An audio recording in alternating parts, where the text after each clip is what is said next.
in 2012, when he won the 100 meters gold, I was part of the press entourage sitting there to take an interview or hear him speak. And one of the things he mentioned there was how much he fancied playing cricket. He comes from Jamaica, which has a strong legacy, and also expressed a desire that, I could have played in the IPL. Well, Usain, we've got a mega auction coming up. We've got next season starting in April. We've got a mega auction coming up. We've got 2 more teams in the IPL. Do you want to throw in your hat in the ring and see if you're selected? Definitely. I'll get my training on. I'll get fit and get ready. Okay, on this session, we won't let you get away with under 10 seconds, which you're renowned for. All your medals have come in sprints, 10 or 20 seconds or lesser. But just to try and understand the person behind the legend, and obviously what made you such a formidable athlete, one of the greatest of all time ever in across disciplines. So just to get past this cricket and football thing, I was just doing reading about your childhood, and 12, 13, 14, you were a multidiscipline athlete in the sense that as a youngster, we all play many sports, but you were particularly fond of football and cricket. And what made you then switch to athletics and track and field at the cost of the others? For me, it was all my cricket coach actually introduced me to track and field, because the 2 main sports in Jamaica at the time was actually football and cricket.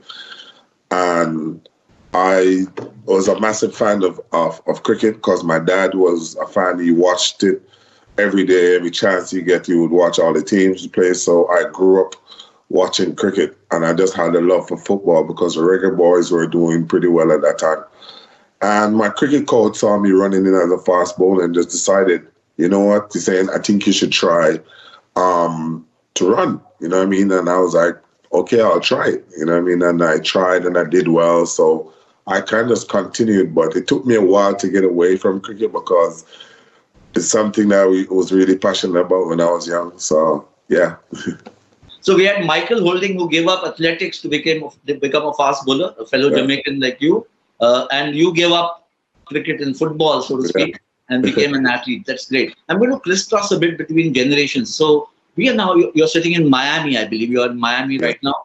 I'm in Mumbai, Kunal and the Hindustan Times Leadership gang, Sunitra, they're all in Delhi. We're living in an interconnected world, which is great, but we're going through some really tough times. It's almost an unreal world or a surreal world in this pandemic.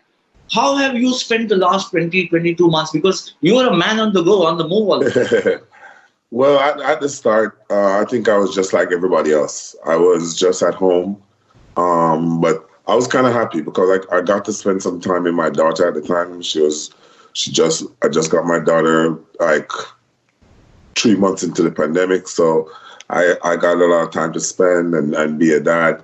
You know what I mean? So for me, it was fun at the start, but then when you started seeing the impact on the world that it was having, then it kind of opened your eyes to let you know that this is going to be a long stretch of tough times for us. You know what I mean? And for me, it was rough on a lot of people because I could see it, social media and directly. You know what I mean? So, but I kind of just put my head down, tried to figure out different things to do. I started doing music also in the pandemic time. I did an album called Country Youths. I spent times with my friends, my family, and just tried to be tough and figure out ways to work in these tough times.